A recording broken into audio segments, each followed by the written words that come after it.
All right. Okay. Here we are with Matthew Sigel, the head of digital asset research at VanEck's. Matthew, it's so great to have you on the Defiant podcast. Welcome. Thanks for having me, Camilla. I enjoy your work. Awesome. Thanks so much. Matthew has been leading digital asset research at VanEck's for some time this year, looking very deeply at the investment case for Ethereum, looking at DeFi, at NFTs. It really looks like your focus has really shifted to Ethereum and DeFi. So I definitely want to dig into that.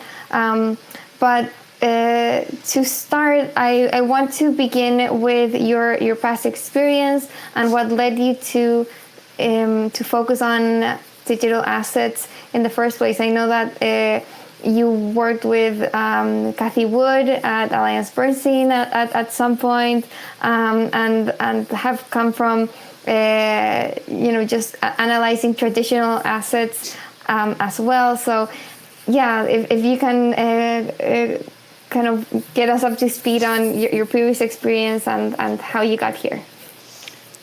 Sure. So my early work experience was as a financial journalist. So I covered markets at Bloomberg, CNBC, NHK, the Japanese broadcaster. And, working in media, especially TV, there's so much effort that goes into the logistics, as you know, of getting sound and video on air. That was especially true in the early part of my career before, the internet was so widespread. And, it started to get kind of frustrating as to the depth that I could explore in any one topic. I got tired of interviewing people with bigger balance sheets than me all the time.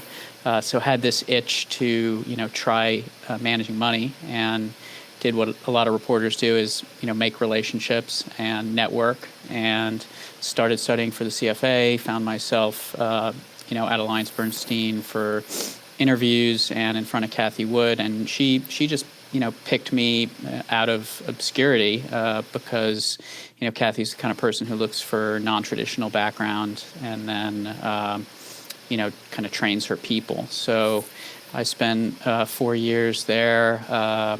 Originally, we were managing a U.S. thematic portfolio. We launched a global fund in the beginning of the crisis, bought a lot of Web2 names, a lot of China, had great performance for a couple of years with that global fund. But I just found myself missing things about journalism that you can find on the sell side. So, writing things and getting feedback from people instead of just prices, which I guess at that young age I found stressful and a little lonely.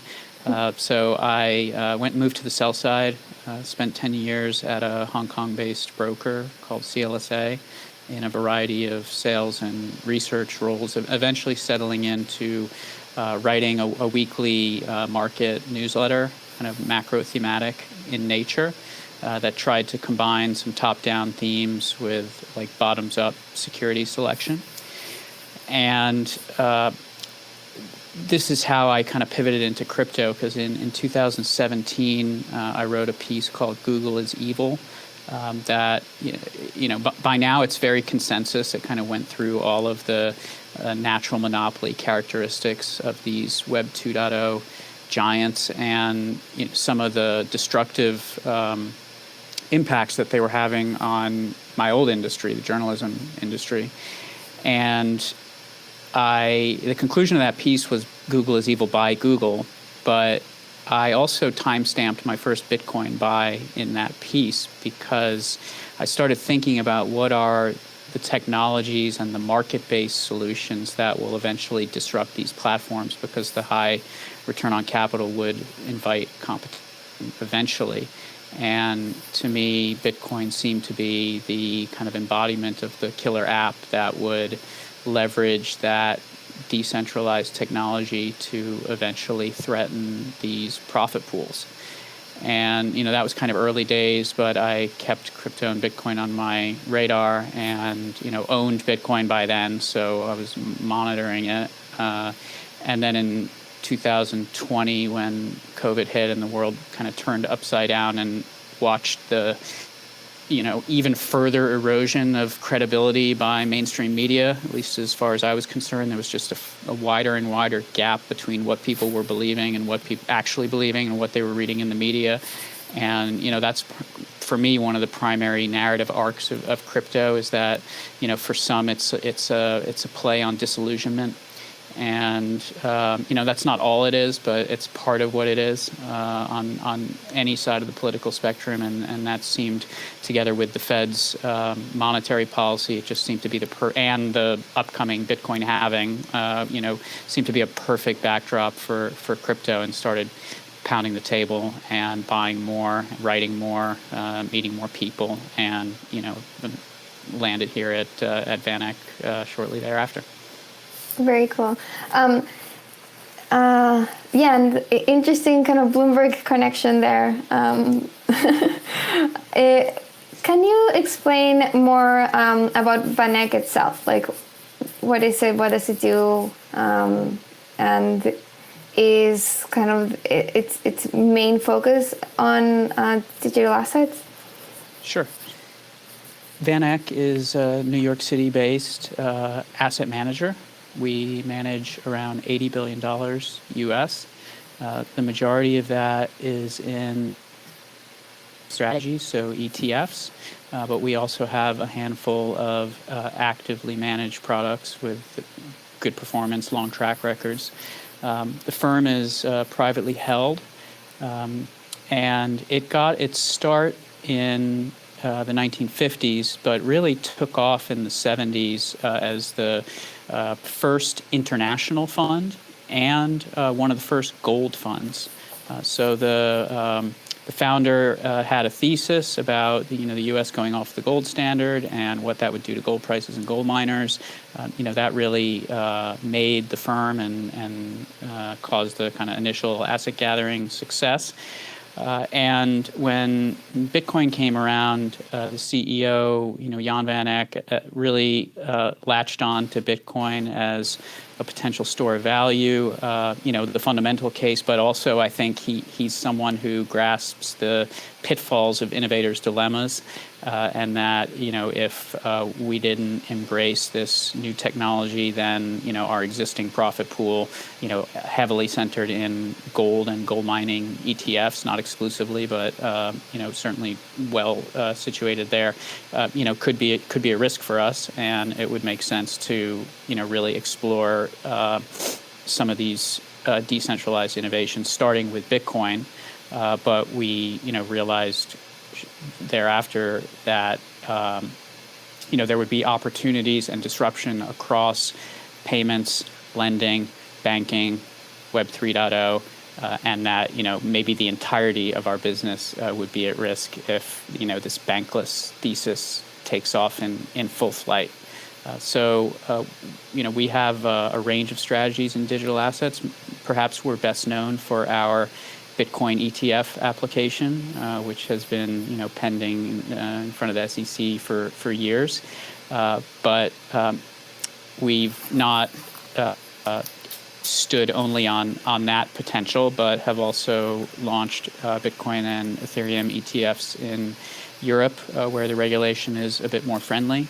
You'll be seeing more single coin ETPs from us in Europe very, very soon.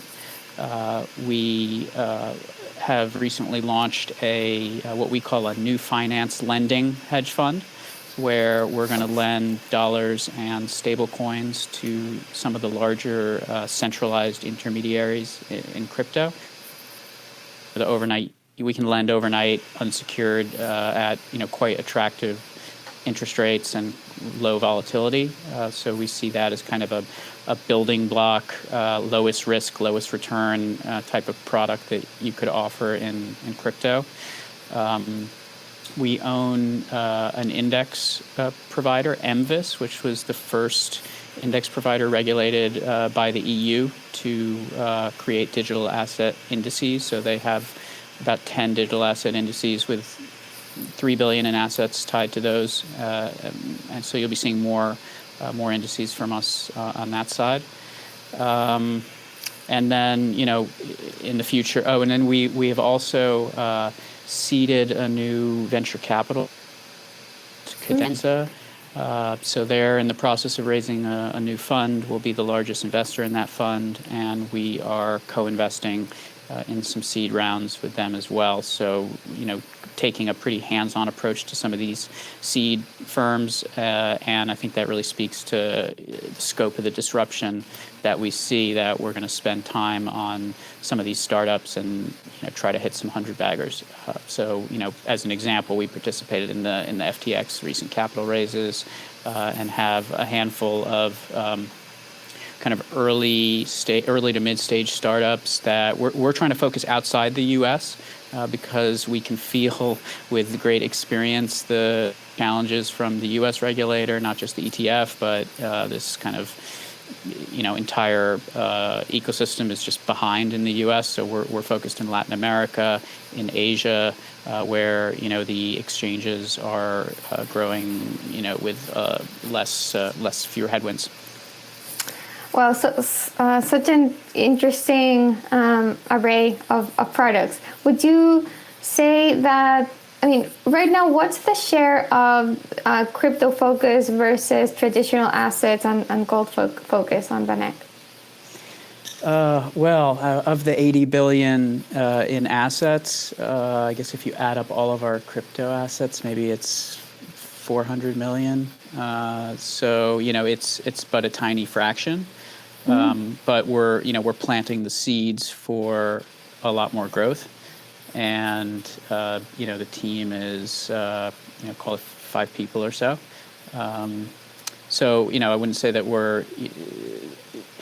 I guess we haven't seen any traditional finance companies really take the leadership reins in this industry to be that bridge between kind of crypto and mainstream finance, and we're thinking, why not us? So, devoting significant resources to bolstering the team and trying to come up with an array of intelligent products for investors that can fit a variety of kind of risk-reward parameters. I see this. I get a lot of questions from financial advisors, like, what's the best allocation to crypto? What's the one thing I can buy?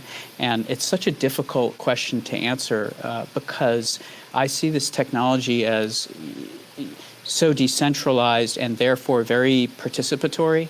It's really the type of technology that you get down and dirty with yourself, and you download your own MetaMask wallet and you start trading this stuff and get to know what you like. And it's not so easy to outsource because everything is so unique. There's an unlimited amount of assets. You can create anything. So it's not a one size fits all dynamic, and I guess we're trying to put out an array of products to suit all aspects of the market. Great. And so far, the products that you do have for investors to get exposure to crypto, you said are Bitcoin and ETH ETFs in Europe. And then you said you have ETP, so exchange traded product. No, not specifically ETFs, but I guess like kind of function like ETFs in the US. Is that right? Like your current offering for institutions? Right. So for institutions, we've got Bitcoin and Ethereum exchange traded funds, exchange traded products that are trading in Europe on a dozen exchanges or so. We have a Bitcoin limited partnership in the U.S. That's kind of a niche product because perhaps there's a limited audience for a Bitcoin product which is not liquid, like buying it on exchange would be, or like an ETF would be. But that product exists. We own 10% of the Canadian Bitcoin ETF issuer, so we got a stake in that market as well. And then we've got for this this lending hedge fund in the U.S. that we've recently stood up. So that's the one where we're lending dollars and stable coins to some of the larger exchanges and OTC players, the regulated exchanges and OTC players in the US. It's not dissimilar from what someone could get by just putting their money on like the BlockFi earn product. But our idea is to bundle a few of those, bundle loans to several of those counterparties together, do some research on, who has the better loan books and who's, more likely to avoid a blow up, stick with the regulated players, and offer the diversified solution to institutions who maybe, don't want to go on those platforms directly, don't, have trust in some of those new brands and want a low risk, low return entree into crypto that maybe more resembles a private credit fund, because we're basically just be a creditor, a short-term creditor to companies like Coinbase, BlockFi, Gemini, Genesis, and the like. Sorry, so this hedge fund lending product, is it is institutions like OTC desks, they are borrowing stable coins, or are you kind of lending their funds into blockchain-based lenders to get them that higher rate? So we will take client money from pension funds, endowments, and then loan, make short-term loans to crypto exchanges. We're going to start denominating those in dollars. There's a shortage of dollars in this ecosystem. The banks are not doing business with these intermediaries. I'm calling them intermediaries because it's a mix of exchange and OTC players. Okay. Right, and then they will, basically put that money on the blockchain, convert it and lend it out to their borrowers. I see. Okay. Oh, that's interesting. Okay, so you are being an intermediary to like traditional finance institutions like pension funds who want to lend out their capital to cryptocurrency intermediaries, and they are lending it at lower rates than what these crypto intermediaries can in turn lend that. Yeah. So if you were to go on, say like a Celsius or a Vault, you might find 8, 9, 10, 11% rates for your USDC. And BlockFi, Gemini, maybe those are 7, 8%. So our idea is if we can pick the best of those intermediaries, manage the counterparty risk, and diversify, we can offer, call it 6% plus at very low volatility to our customers. I see. Okay, that's interesting, and that's something that you just started to offer now. Yes. Cool. Do you see this side of the VanEck business, the crypto side? Is the goal for it to, or is the plan for it to overtake the traditional asset business? That would be something. I'm not sure that's in our business plan, but we definitely see an enormous disruption to traditional Wall Street profits because of cryptocurrency, blockchain, and some of these new exchanges and asset managers that have been growing quite rapidly.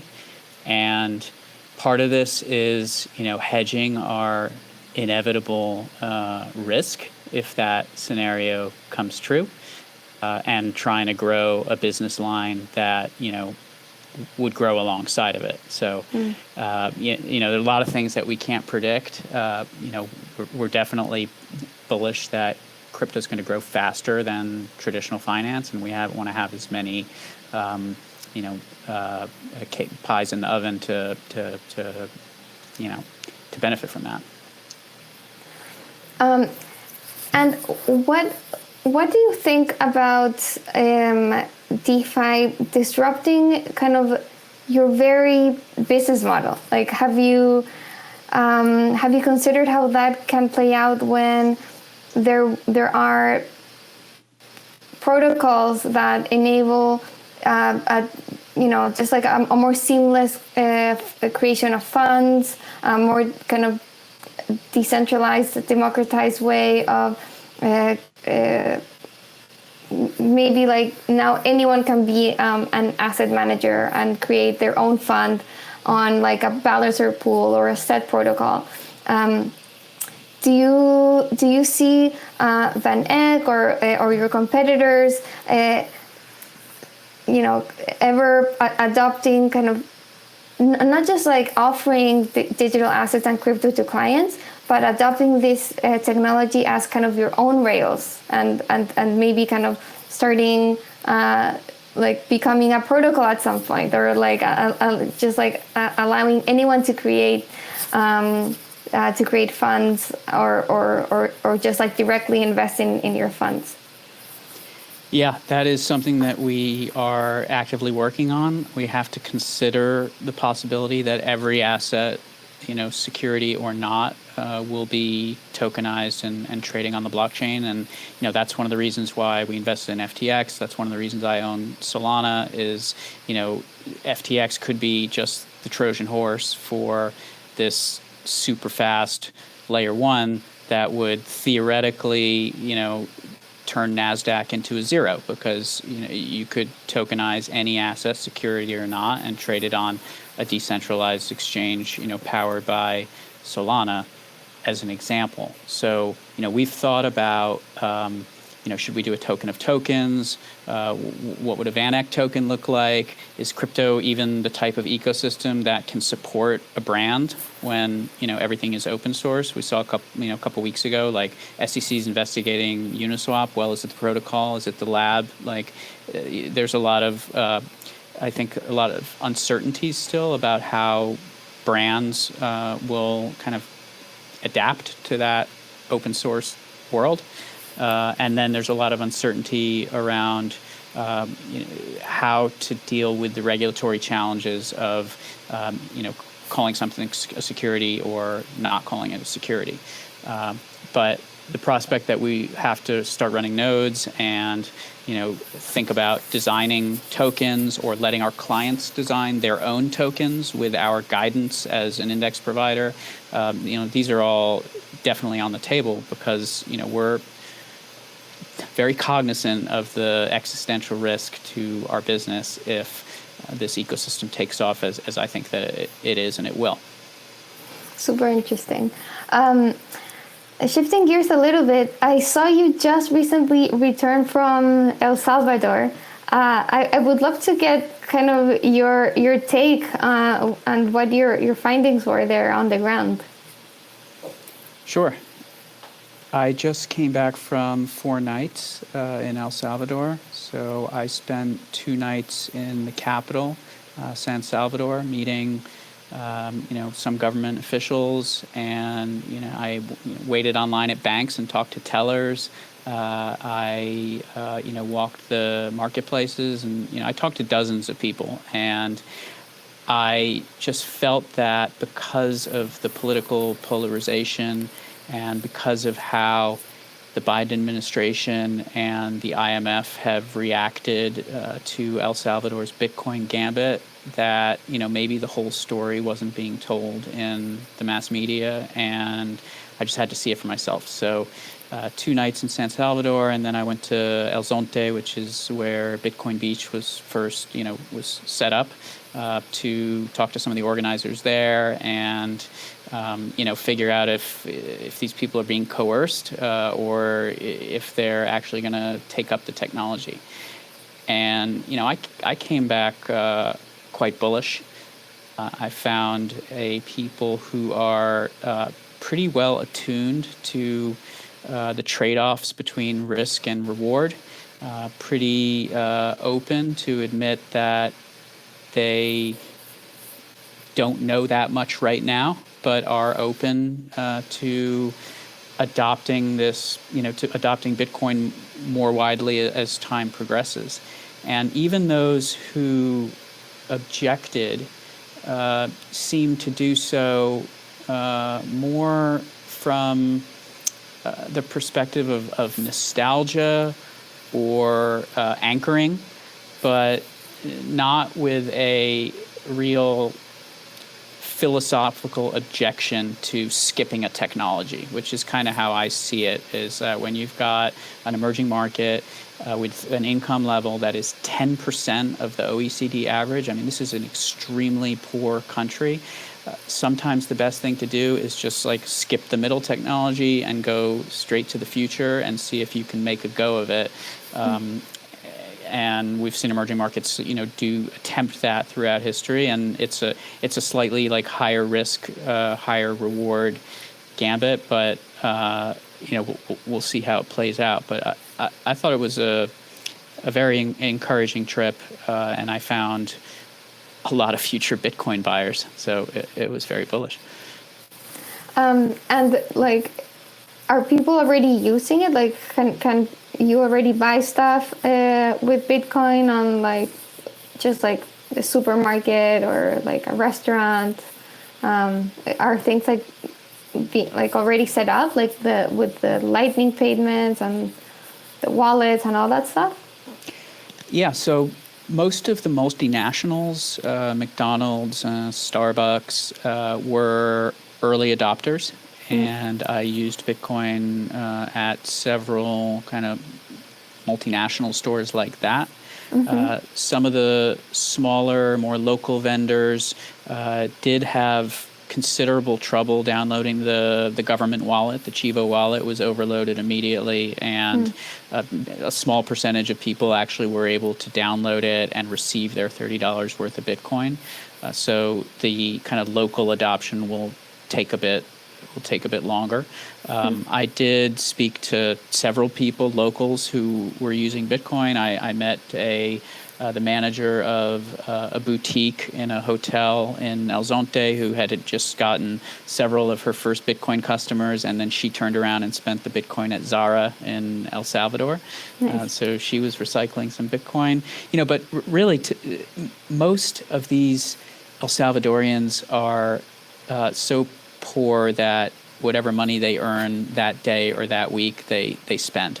So even those accepting Bitcoin are basically converting it to dollars right away and spending it, and that makes sense. Savings rates are lower among the poor than they are among the rich. But when you ask them, what's your plan for the future? Right? Even those who didn't want to accept any Bitcoin right now or didn't have any spare money to buy any Bitcoin right now kind of acknowledged that it's probably prudent for them to acquire some and hold some as a proportion of whatever savings they are able to accumulate. After your experience in El Salvador, what are your thoughts on other countries adopting Bitcoin? I think it's inevitable. On the plane back, I saw the news that Ukraine may be the next country in 2023. That was a media report from last week. It was combined with information that Ukraine had sent a delegation to El Salvador to do some due diligence on how it's going. The president of Ukraine just got back from Silicon Valley, where he reportedly met with Tim Cook, trying to draw Apple as a hyperscale customer for 5 new nuclear power plants that Ukraine will be building. So these countries that kind of sit in between spheres of influence, El Salvador has this long history of being in the U.S.'s shadow, but they just took $500 million in financing from China. So they're trying to, play both sides in their best interest, and Bitcoin is almost like a balancer that restores some autonomy and bargaining power to a country that, when completely dollarized, doesn't really have much.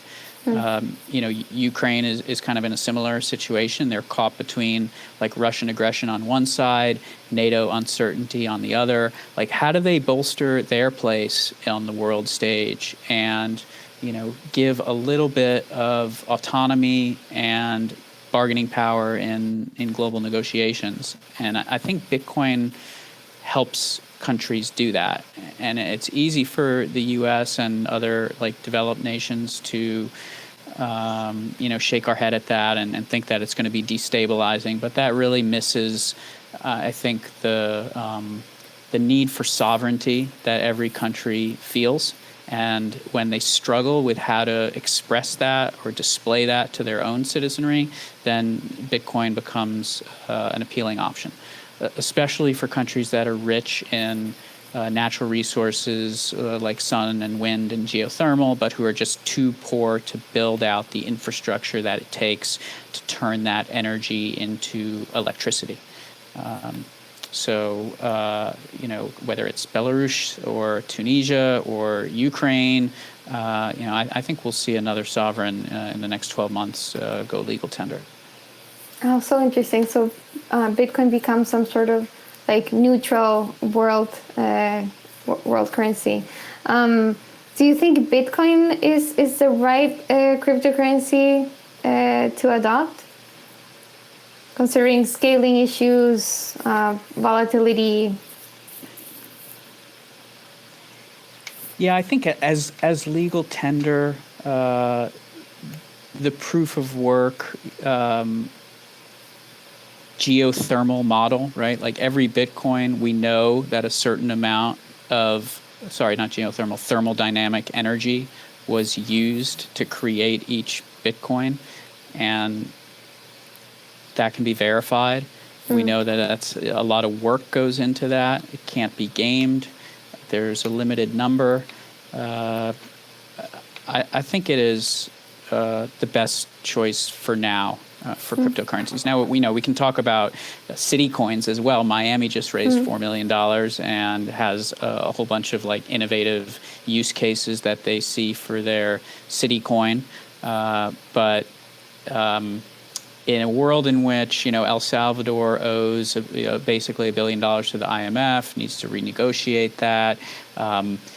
If they're going to circumvent that type of multilateral pressure, I think it makes sense to go with the tried and trusted Bitcoin, where you already have a global community of whatever it is, maybe call it 60 to 80 million active Bitcoin users who might buy an El Salvadorian bond on the blockchain.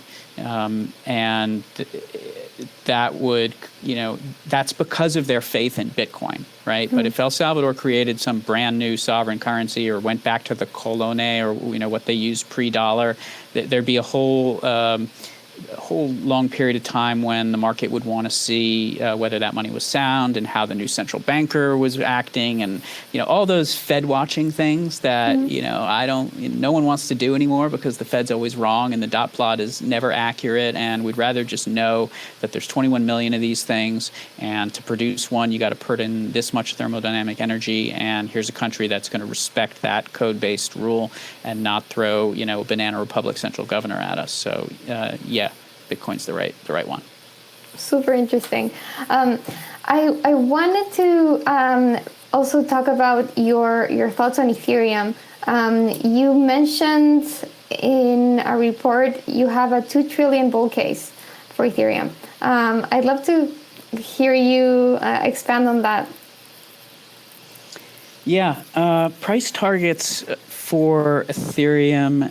I'm trying to approach this from a kind of traditional finance perspective, and figure out what's the equivalent of earnings estimates and a target multiple, and that was reasonably easy to do under the Ethereum proof of work model, because you can just look at the total fees paid to miners, block rewards and gas, and annualize that, and you'll come up with the top line number, which is basically the same as earnings for a protocol like Ethereum that has no costs, and stick a multiple on that.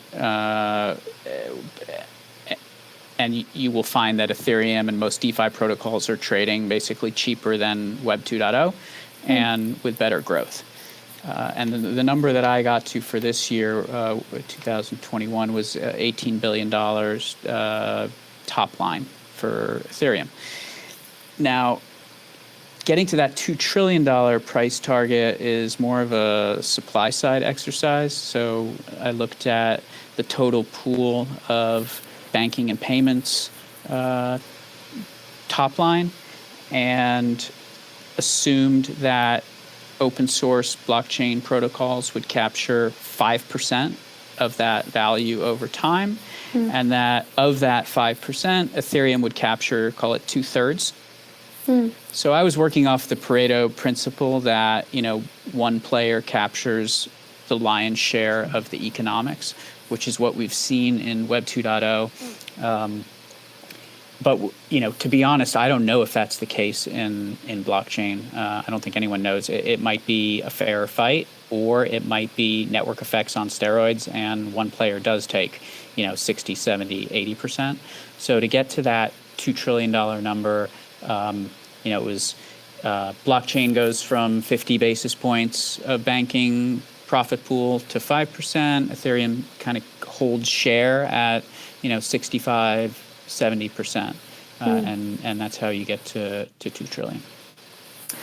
2 trillion. But let me just add though that when you try to do the next year number, the 2022 number for Ethereum, and work off the proof of stake model and the ETH2 models, what you find is that the model is just horribly reflexive, and really it depends on what Ethereum price you plug in, and no one wants an earnings estimate that depends on the price of the security itself. So you run into this extremely unsatisfying circular exercise where it's kind of either number go up or number go down. So it hinges on transaction growth and gas fees and the ETH price. And the ETH price, you can't use the ETH price to predict the ETH price. So I'm definitely struggling to come up with like a 2022 proof of stake methodology, but getting close. So stay tuned on that. Nice. Sorry, and to clarify, 2 trillion, that is your estimated revenue for No, that's Ethereum. Market cap. Oh, I see. Okay. And that would be kind of in what time frame? Well, how long how long will it take for open source blockchain protocols to reach 5% of total banking profits? I'd say 5 to 8 years. Okay. And then with that, I think that's pretty conservative. Like in 5 to 10 years, blockchain tech having just 5% of traditional finance, and then Ethereum having 2/3 of that. So, and you said you don't know whether that will be the case, but what are your thoughts on that? On kind of Ethereum's primacy so far in capturing developer activity and decentralized finance and NFTs and most of the activity and innovation happening around open finance. How likely do you think that will continue, and what do you think about some of the other competitors? Like you mentioned Solana, and so many other kind of layer ones that have been just booming, at least looking at their prices in the past couple of weeks. Yeah. Well, Ethereum market share however way you want to look at it, but let's use kind of total value locked in DeFi as one proxy. Last I checked was 72%, and it's been trending lower, basically every day and every quarter. But the overall market is growing, so we're in that kind of classic conundrum of do you buy the leader in a growing market, even though they're losing share because the overall industry tailwinds are positive enough, and as the biggest player, maybe their gross margins, can be higher than their competitors, or do you try to pick the upstart based on a product cycle or a belief that they'll have a series of product cycles that will change the competitive dynamics completely? And on that, my inclination is that you don't bet on just one. That there's going to be a handful of smart contract kind of layer one protocols that will all, in absolute terms, trounce the returns of Web 2.0 and the S&P 500, and that mainstream investors can't even tell you what a layer one protocol really is. So there's still a huge amount of education that has to go on, and it kind of comes down to the risk reward desires of the client, so or of the investor. So from my perspective, it's bullish on multiple layer one chains. Unwilling to short Ethereum by saying oh, they're the market share loser, don't own them. That doesn't make sense in a market that's growing this fast. So it's kind of maybe not that sophisticated an answer, but own more than one. And would you so you're in the business of creating indices and funds.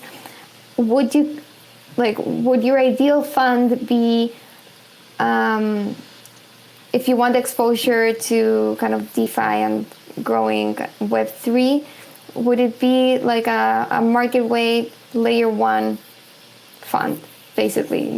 Just ETH, Solana, Cardano, Avalanche, Polkadot, I don't know, all the layer ones market weight? You should have come to our morning meeting this morning, Camilla, because we are hotly debating this precise topic. We've spent a lot of time categorizing these coins into sectors that we'll be rolling out shortly.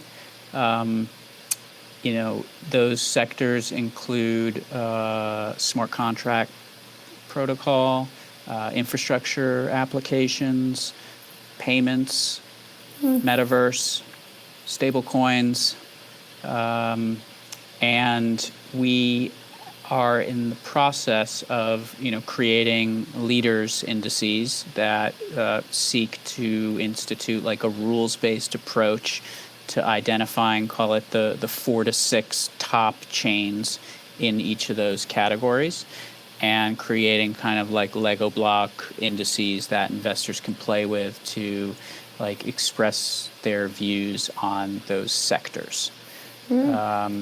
So, and if you play around with the index construction of, say, the layer one smart contract protocols, you'll find that capping Ethereum's weight at a certain, call it 50 or 40 or 30%, really increases returns to clients. That's what the backtesting shows, right? Because Ethereum has essentially, you wouldn't know it if you were just owning ETH, but Ethereum's underperformed, everything else of the top 5 or 6 chains.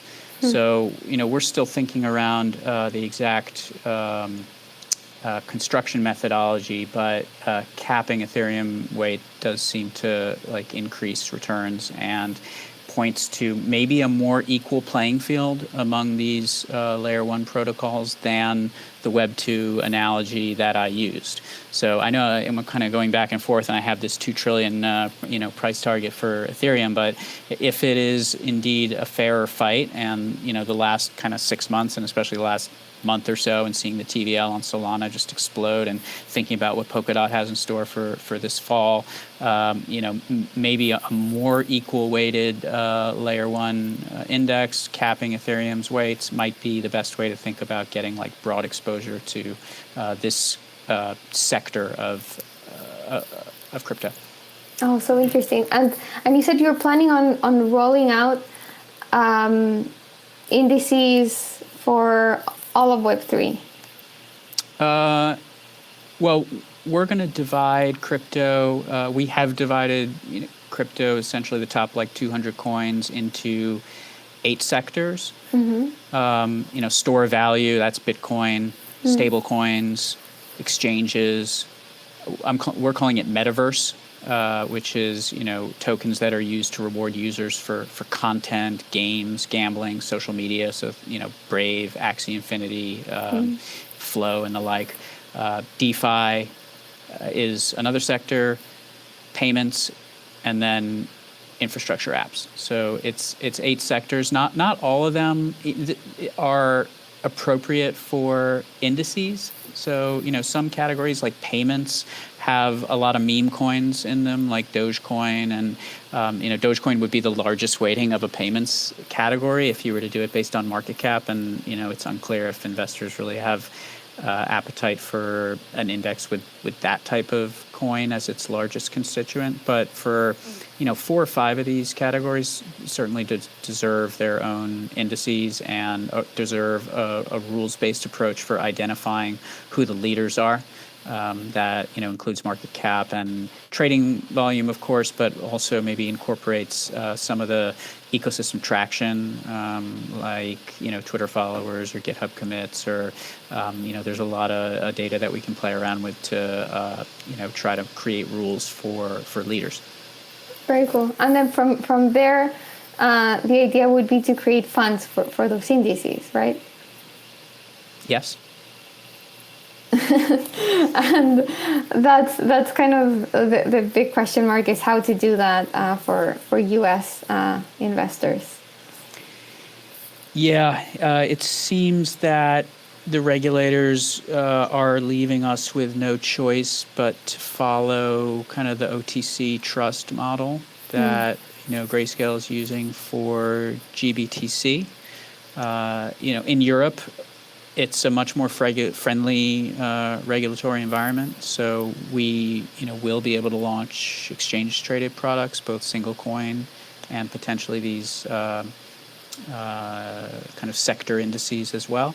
But you are correct that how to accomplish this in the U.S. is a very tough task and requires inferior investor products like these OTC trusts that can trade at big premiums and big discounts. So we're very cognizant that these products are maybe not going to be for everyone, that the way that the regulator is approaching crypto is pushing investors into inferior products that cost more difficult to manage, and are just frankly inferior. But that's not to say that they're not suitable for everyone. That's not to say that they're not suitable for some people, right? There's going to be some segment of the market.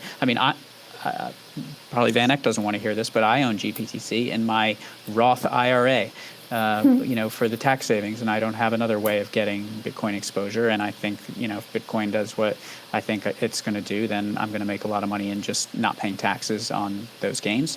And, there'll be other investors who want to get exposure to crypto in those types of maybe not perfect, but still suitable ways. Right. Not perfect exposure to crypto beats no exposure to crypto in the U.S. I agree with that. Okay, and then I'd love to get more color on institutional interest on crypto products. Like, what are you seeing? We're seeing venture capitalists, pump money into blockchain protocols who are turning around and using it for customer acquisition. So, you just wonder how much of some of this TVL in some of the newer chains is just VC money trying to attract liquidity. I'm not going to hate on that because I think it's going to work. And frankly, it's very encouraging to have the capitalist machine of America get behind this decentralization push. I think it's a great balance against Web2. And it's really kind of pitting some of these VCs against each other in a way that is super competitive and very interesting and will, for me, ensure that the customers are going to pick the better product. And that they won't be short of choices and of incentives to get them involved. So, I'm just recalling, the Bitcoin Miami conference, which is a while ago now, but I ran into a lot of, traditional hedge fund managers and VCs that were not at previous conferences and that are, they're writing checks. So I just think it's positive from an adoption and awareness perspective. I think it's eventually positive from a regulatory perspective as well, because frankly, those are the investors who have relationships in Washington who are going to join us and you and everyone who's known this story for years in amplifying the positives of crypto. And I don't think that's such a hard story to tell. I just think it requires a lot of different people to tell it repeatedly and as simply as possible and produce, fun and easy ways for regular people to kind of on-ramp into this business. And that's what I think the VCs are helping to accelerate. So, yeah, VCs are certainly, interested and very, very actively involved in more and more funds that have been traditionally just in Web2 tech are financing or funding crypto and DeFi startups, and there's just this flow of money into the space. But what about some of your more your other clients, pension funds, other hedge funds, mutual funds, I don't know, the more kind of risk averse part of institutions? Yeah, there I would say it has been slower, especially some of the traditional long-only managers. I think really are in the teeth of the type of innovator's dilemma that we have been very careful to try to avoid, which is that their PMs are loaded up on Web2 names. A lot of times, this is my personal experience with talking to some of these clients, they just haven't put the resources into figuring it out, and they don't really have the right structures to wrap any potential product in, right? Because if we can't put out an ETF, mutual funds can't own this stuff directly. If these big long onlys are not typically in the hedge fund manufacturing, private LP business, they just maybe lack the right vehicles to wrap these things in. There are outliers to that, like Fidelity, who has been pretty on the front foot in terms of writing thought leadership and hiring and joining us to petition the SEC on a Bitcoin ETF. So there will be a handful who managed to make this transition, but in the aggregate, I have still found just not that much work done among the traditional long onlys. And then on the hedge funds, they have been more active, but from my conversations with some of my former clients, hedge fund managers, it's a lot of just buying Chainlink or Solana on Coinbase, and just shifting some of their client money into that. But it's not creating intelligently designed, clearly articulated processes around how to run a cryptocurrency fund. It's more like punting on a momentum story and a growth story, which doesn't take that much work to figure out is good, and putting a 1% or 2% or 3% position. But when it comes to like, okay, here's our process for adding alpha in crypto, it's really the crypto hedge funds that are doing the best job. And we saw, I think yesterday, Point72 made an acquisition, like a quant trading platform. So I think there'll be like catch-up M&A. I found it myself in trying to hire talent that, the best young talent maybe right now doesn't really see the appeal in working for an old, stodgy, long-only asset manager.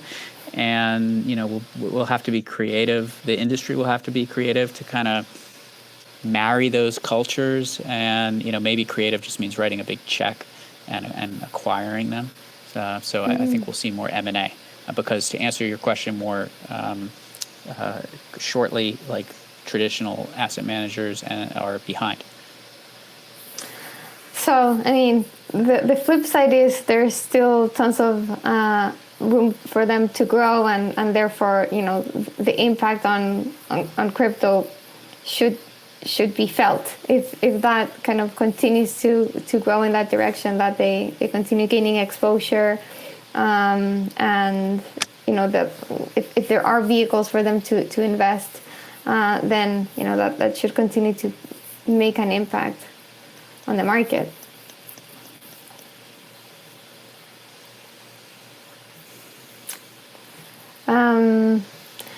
Okay, and then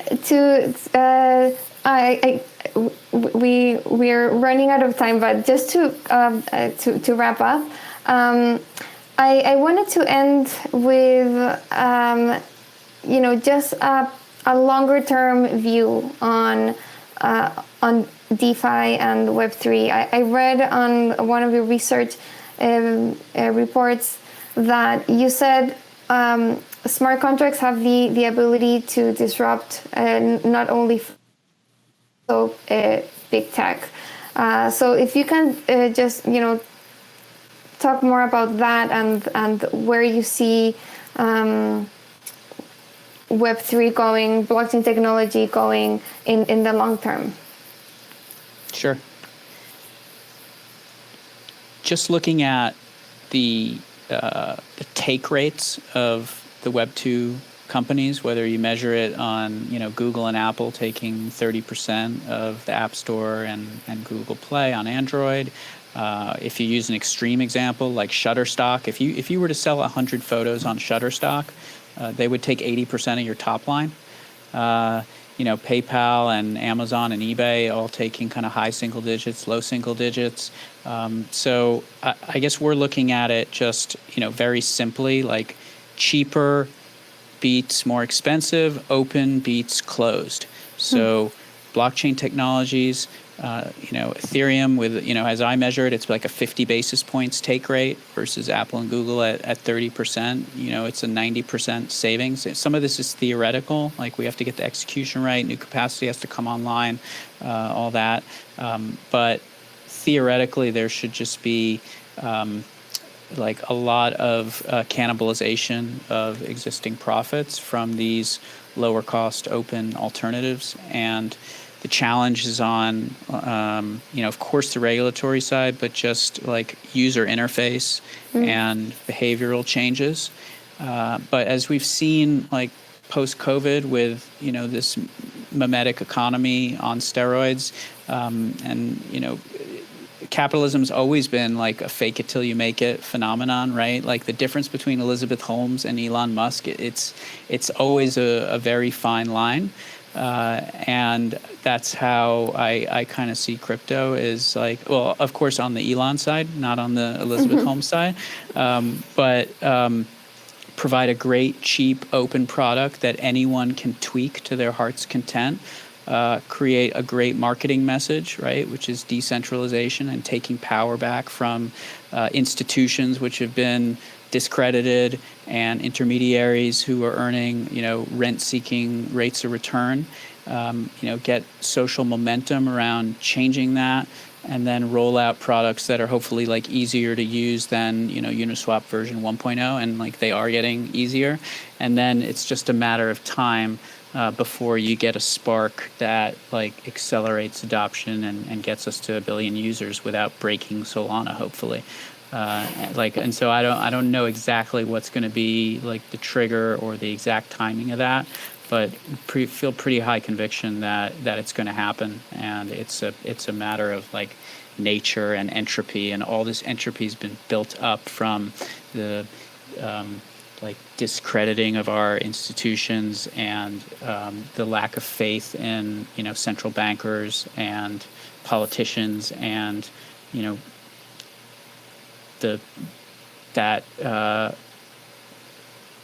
we'll have a blowback, right? I mean, just a change in the trend.